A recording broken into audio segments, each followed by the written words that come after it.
పట్టణ ప్రాంతాల్లో నివసించే పేద ప్రజలకు గుడ్ న్యూస్ చెప్పింది రాష్ట్ర ప్రభుత్వం.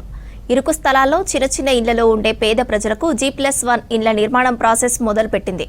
గ్రౌండ్ లెవెల్లో 200 చదరపు అడుగులు, దానిపైన 200 చదరపు అడుగుల్లో ఇండ్లు నిర్మించుకోవచ్చని తెలిపింది హౌసింగ్ డిపార్ట్మెంట్. పట్టణ ప్రాంతాల్లోని పేద ప్రజలకు పక్కా ఇండ్లు ఇచ్చేందుకే కొన్ని నిబంధనలు సడలించింది ప్రభుత్వం. G+1 ప్రాసెస్ మొదలు పెట్టాలని కలెక్టర్లకు ఆదేశాలు జారీ చేశామంటున్న హౌసింగ్ కార్పొరేషన్ ఎండీ గౌతమ్తో Yadagiri face to face. Indiramma ఇల్లు ప్రభుత్వం ప్రతిష్టాత్మకంగా తీసుకున్నటువంటి పథకం ఇది. ఇప్పటికే జిల్లాలలో చాలా సక్సెస్ఫుల్గా ఈ ఇండ్ల నిర్మాణం కొనసాగుతూ ఉన్నది. ఇక సిటీ లాంటి ప్రాంతాల్లో కూడా G+1 సంబంధించినటువంటి ఇండ్లు నిర్మాణం చేపట్టాలని చెప్పేసి ప్రభుత్వం శ్రీకారం చుట్టింది. మరి దీనికి సంబంధించి నిబంధనలు ఏమేమి ఉన్నాయి, ఇక్కడ ఎట్లా ఈ ఇల్లు నిర్మించుకోవాలంటే దాని లబ్ధిదారులు వాళ్ళకు ఉండాల్సినటువంటి క్వాలిఫికేషన్స్ ఏంటి, తర్వాత ఏమేమి ఉండాలి, ఎట్లా ఉంటే బాగుంటుంది, మరి జిల్లాలకు సిటీ లాంటి ఏరియాలకు ఏం డిఫరెన్స్ ఉన్నది అనేది తెలుసుకునేందుకు మనతో పాటు హౌసింగ్ కార్పొరేషన్ ఎండీ గౌతమ్ గారు అన్న అడిగి దీనికి సంబంధించిన విషయాలు తెలుసుకుందాం. సార్ చెప్పండి, ఇందిరమ్మ ఇండ్లకు సంబంధించినటువంటిది రాష్ట్ర వ్యాప్తంగా కూడా చాలా సక్సెస్ఫుల్గా కొనసాగుతున్నది. ఇప్పటికే కొన్ని జిల్లాలలో కొన్ని ఇల్లు కూడా పూర్తి చేసినటువంటి సిచ్యువేషన్ ఉంది. సో సిటీ హైదరాబాద్ లాంటి ఏరియాలలో కూడా G+1 ఇళ్ల నిర్మాణం చేయాలని చెప్పేసి ప్రభుత్వం భావిస్తుంది. దీనికి సంబంధించినటువంటి నిబంధనలు ఎట్లా ఉంటాయి? ఇందిరమ్మ ఇల్లు ఇప్పుడు దాకా 3,20,000 ఇల్లు శాంక్షన్స్ ఇవ్వడం జరిగింది. దాంట్లో 2.5 లక్షల ఇల్లులు గ్రౌండింగ్ కూడా అయిపోయినాయి. దాదాపు 50,000 ఇల్లు స్లాబ్ లెవెల్కి కూడా వచ్చినాయి. ఇప్పటిదాకా మనం ఎవ్రీ మండే పేమెంట్స్ అని పెట్టుకొని ఒక్క సోమవారం కూడా మిస్ కాకుండా పేమెంట్స్ ఇస్తూ ఉన్నాము. ఇప్పటిదాకా 2,500 కోట్ల దాకా పేమెంట్స్ కూడా విడుదల చేయడం జరిగింది. సో బ్రహ్మాండంగా జరుగుతూ ఉంది. కానీ మీరు చెప్పినట్టు అర్బన్ ఏరియాస్లో, రూరల్ ఏరియాస్లో కొన్ని తేడాలు ఉంటాయి. రూరల్ ఏరియాలో ఇంటి జాగా అనేది పెద్ద ప్రాబ్లం కాదు, కానీ అర్బన్ ఏరియాలో నిరుపేదలకి ఇంటి జాగా ఉన్నా కూడా చాలా తక్కువ జాగా ఉంటుంది. అంటే 120 గజాలు, 200 గజాలు ఉండవు, ఏదో 40 గజాలు, 50 గజాలు, 60 గజాలు ఉంటాయి. మనం ఇందిరమ్మ ఇళ్ళలో మినిమం 400 చదరపు అడుగులు ప్లింత్ ఏరియా ఉండాలని నిబంధనలు పెట్టినాము. దాని ప్రకారం చూసుకుంటే 60 గజాలు కన్నా తక్కువ ఉంటే 400 SFTలో ప్లింత్ ఏరియా రాదు. సో అలాంటి వాళ్ళు చాలామంది రంగారెడ్డి జిల్లాలో, ఈ GHMC చుట్టుపక్కల ఉన్న మున్సిపాలిటీస్, కార్పొరేషన్స్లో, హనంకొండ, వరంగల్లో, కరీంనగర్, నిజామాబాద్, ఖమ్మం అలాంటి పెద్ద టౌన్లలో చాలామంది శాంక్షన్ పొందినా కూడా వాళ్ళు కట్టుకోలేని పరిస్థితి. ఎందుకంటే వాళ్ళకి ల్యాండ్ సరిపోవట్లేదు. వాళ్ళు స్లమ్లో ఉంటారు, రేకుల ఇళ్ళలో ఉంటారు, ఏదో ఒక ల్యాండ్లో 10-20 సంవత్సరాలుగా ఉంటారు, నోటరీలో కొనుక్కొని ఉంటారు. ఆ ల్యాండ్స్ చాలా తక్కువ ఉన్నాయని చెప్పేసి అబ్జెక్షన్ పెట్టారు, కట్టనివ్వలే. అలానే కొంతమందికి ల్యాండ్ తక్కువ ఉంది కాబట్టి శాంక్షన్స్ ఇవ్వలే. ఇలాంటి వాళ్ళందరికీ కూడా ఇప్పుడు ఈ GOMS నెంబర్ 69 ద్వారా ఒక ఊరట ఇచ్చింది ప్రభుత్వం. ఏంటంటే 400 చదరపు అడుగులు గ్రౌండ్ ఫ్లోర్నే కట్టలేకపోతే కింద ఒక రూమ్ కట్టుకొని, కింద 2 రూమ్స్ కట్టుకొని, పైన ఇంకా 2 రూమ్స్ కట్టుకునే వెసులుబాటు ప్రభుత్వం ఇచ్చింది. సో అదే మనం ఈ G+1 పద్ధతిలో కూడా బెనిఫిషరీస్ కట్టుకోవచ్చని ఈ పర్మిషన్ అనేది ఇవ్వడం జరిగింది. ఎట్లా ఇప్పుడు హైదరాబాద్ లాంటి ఏరియాలలో కొన్ని చాలా ఇరుగ్గా కనపడుతూ ఉంటాయి, మనకి ఎక్కడ చూసినా గల్లీలు ఇరుగ్గా ఉంటాయి, వాళ్ళ ఇల్లు కూడా చాలా చిన్న చిన్నగా ఉంటాయి. సో అట్లాంటి వాళ్ళు కనుక అప్లై చేసుకుంటే వాళ్ళు కూడా ఎలిజిబుల్ అయినా దీనికి? ఇప్పుడు మీరు చెప్పినట్టు స్లమ్స్లో కానీ లేకపోతే కోర్ ఏరియాస్లో కానీ చిన్న ఇళ్ళల్లో నివసిస్తున్న వాళ్ళు ఉంటారు. వాళ్ళు RCC కాకుండా పెంకుటిల్లో ఏదో ఇల్లు ఉంటాయి, GI షీటో అట్లాంటివి, అలాంటివి తీసేసి కడదామని అనుకుంటారు. సో అలాంటి వాళ్ళకి ఈ స్కీమ్ చాలా ఉపయోగపడుతుంది. వాళ్ళు తీసేసినాక కింద 2 రూమ్స్, పైన 2 రూమ్స్ కట్టుకోవచ్చు. కంపల్సరీగా hall, kitchen, bathroom and toilet, ఇంకో బెడ్రూమ్ ఒకటి ఉండాల్సిందే. సో కార్పెట్ ఏరియా 330 SFT దాకా రావాల్సింది రూమ్లో ఉన్న ఏరియా.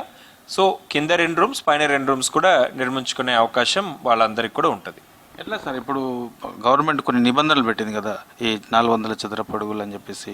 ఈ నిబంధనలు అవి సరిపోనుంటేనే వాళ్ళు అర్హులు అవుతారా, లేకపోతే కొంచెం అటు ఇటు ఉన్న మనము ఈ ఇందిరమ్మ ఇల్లు నిర్మించుకోవడానికి అవకాశం కల్పిస్తామా?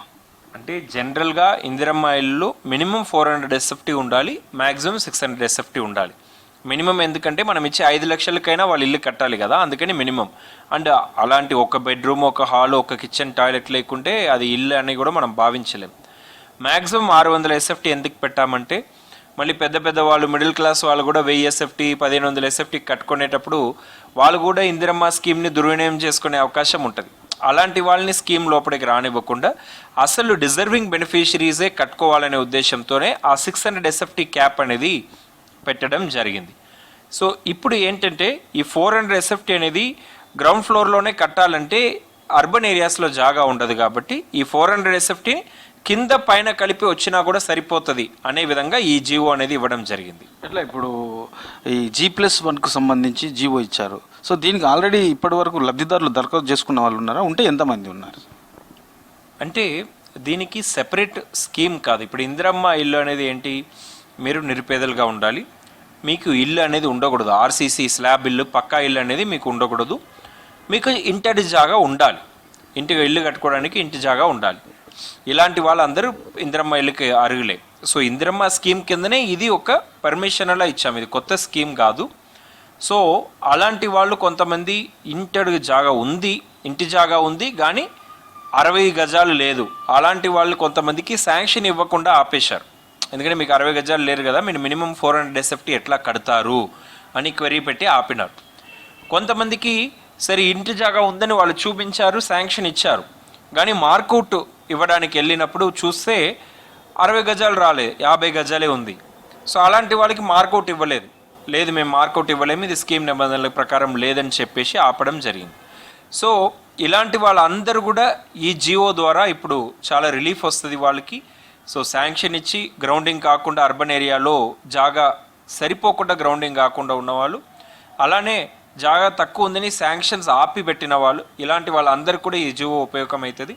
ఆల్రెడీ కలెక్టర్స్కి, మున్సిపల్ కమిషనర్స్కి, పీడీస్కి అందరికీ కమ్యూనికేట్ చేయడం జరిగింది. వాళ్ళని ఇలాంటి వాళ్ళు ఎవరైనా వాళ్ళ టౌన్లో ఉంటే వాళ్ళని తీసుకొని వాళ్ళకి గ్రౌండ్ చేయించాల్సిందిగా చెప్పి ఉన్నాం. ఇంతమంది ఉన్నారు రాష్ట్ర వ్యాప్తంగా అని చెప్పేసి ఏమైనా గుర్తించారా సార్? మనకు ఇప్పుడు ఎగ్జాక్ట్గా నంబర్స్ అనేది మన దగ్గర లేరు. కొన్ని జిల్లాల నుంచి ఇట్లా సమస్యలు ఉన్నాయని మనకు ప్రపోజల్స్ వచ్చినాయి. దాని మీద మనం గ్రౌండ్ నుంచి వచ్చిన ఫీడ్బ్యాక్ మేరకు మనం ఈ పాలసీ అనేది తయారు చేసి గవర్నమెంట్ దగ్గర ఆమోదం తీసుకున్నాము. ఎగ్జాక్ట్గా ఎంతమంది ఉన్నారనేది కూడా ఒకసారి డేటాబేస్ తీసుకుంటున్నాము.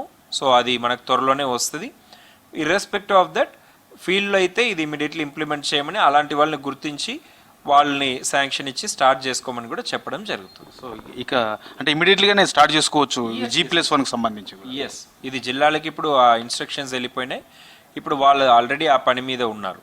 ఇమీడియట్లీ ఇది చేయటమే. ఎట్లా సార్ వీళ్ళకు ఇప్పుడు మనకు మామూలుగా మనము గ్రామీణ ప్రాంతాలలో అయితే 4 విడతల్లో ఇస్తున్నాం కదా, సేమ్ వీళ్ళకు కూడా అట్లనే ఇస్తామా, ఇంకేమైనా డిఫరెన్స్ ఉంటుంది? మీరు చెప్పినట్టు గ్రామీణ ప్రాంతాల్లో బేస్మెంట్ పూర్తి అయితే ₹1,00,000, పిల్లర్స్ పైదాకా లేస్తే ఇంకో 1,00,000, స్లాబ్ అయిపోతే 2,00,000, ఫినిషింగ్ అయితే 1,00,000 ఇట్లా ఇస్తున్నాం. ఇది గ్రామీణ ప్రాంతాల్లో. అండ్ ఒక్క ఫ్లోరే ఉంది ఇక్కడ, గ్రౌండ్ ఫ్లోరే. ఇప్పుడు G+1 అయిపోయింది. సో సేమ్ స్టేజెస్లో మనం ఇవ్వలేము. సో ఇప్పుడు ఏం చేస్తున్నాము, ఇప్పుడు 400 SFT అంటే కింద 200 SFT పైన 200 SFT ఉందని మనం అనుకుంటే, బేస్మెంట్ మాత్రం చేసుకుంటే ₹1,00,000 వాళ్ళకి ఖర్చు అవ్వదు, చిన్న బేస్మెంట్ అవుతుంది కదా. సో ఏం చేస్తున్నాం, బేస్మెంట్ మాత్రం కాకుండా పిల్లర్తో బేస్మెంట్ కట్టుకొని పిల్లర్ దాకా లేపితే ₹1,00,000 ఇస్తున్నాం. తర్వాత గ్రౌండ్ ఫ్లోర్ది స్లాబ్ వేసేసి దాని మీద ఫస్ట్ ఫ్లోర్ పిల్లర్స్ లేపితే ఇంకో 1,00,000 ఇస్తున్నాం. మళ్ళీ ఫస్ట్ ఫ్లోర్లో స్లాబ్ వేసి గోడలు కూడా గ్రౌండ్ ఫ్లోర్ ఫస్ట్ ఫ్లోర్ పూర్తిగా గోడలు కట్టుకుంటే ఇంకా 2,00,000 ఇస్తున్నాం. ఫైనల్లీ ఫినిషింగ్ చేసుకుంటే 1,00,000 ఇస్తున్నాం.